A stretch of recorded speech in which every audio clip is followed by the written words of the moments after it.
Terima kasih pemirsa, masih bersama kami di Seputar Bali. Puluhan peserta seleksi calon pegawai negeri sipil tahun 2019 yang telah lolos seleksi kompetisi dasar mengikuti seleksi kompetisi bidang di Universitas Pendidikan Ganesha. Seleksi yang dilakukan secara daring tersebut berlangsung hingga 29 September 2020.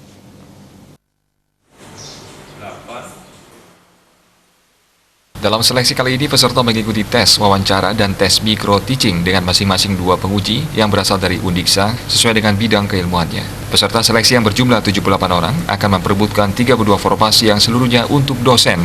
Mereka juga akan mengikuti computer based test pada 29 September 2020 mendatang. Ketua Panitia Imade Karunia menjelaskan sebagaimana ketentuan dari pusat, teknis pelaksanaan terdiri atas 3 sub tahapan, yaitu tes wawancara, micro teaching, dan CBT. Lebih rinci disampaikan, formasi tersebut untuk berbagai bidang keilmuan yang akan ditempatkan di program studi tertentu di beberapa fakultas. Seleksi ini sepenuhnya berlangsung secara daring, termasuk dalam pengiriman hasil penilaian ke pusat.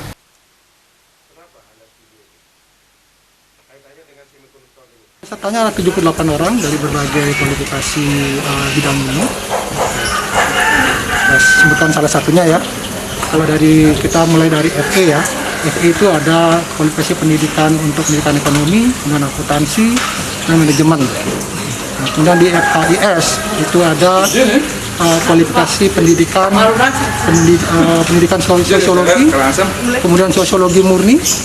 Kemudian ada juga diperlukan di sana adalah dari pendidikan IPS.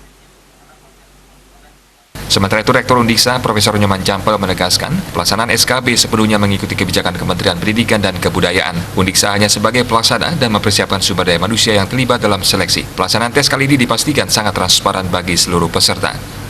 Di mana sebenarnya perbedaan itu semuanya dari pusat, sehingga memang kita agak tenangan lah pada hari ini ya, karena kita hanya sebagai pelaksana sebagaimana arahan dan kebijakan dari Kemendikbud. Ya, kita hanya menyediakan SDM-nya untuk melakukan apa itu. Nah, itu memang kita baru tahu juga apa yang ditanyakan di dalam wawancara, apa yang kita minta di dalam micro teaching itu baru saat klik itu ya. Tidak kita tahu sebelumnya itu pertanyaannya. Jadi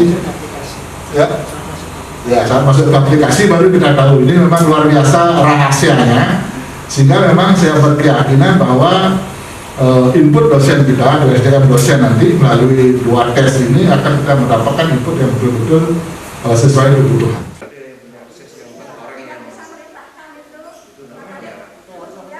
Pelaksanaan SKB ini juga mendapat pemantauan dari Ombudsman dan Kepolisian. Hal tersebut untuk menghindari adanya pelanggaran kebijakan dalam pelaksanaannya.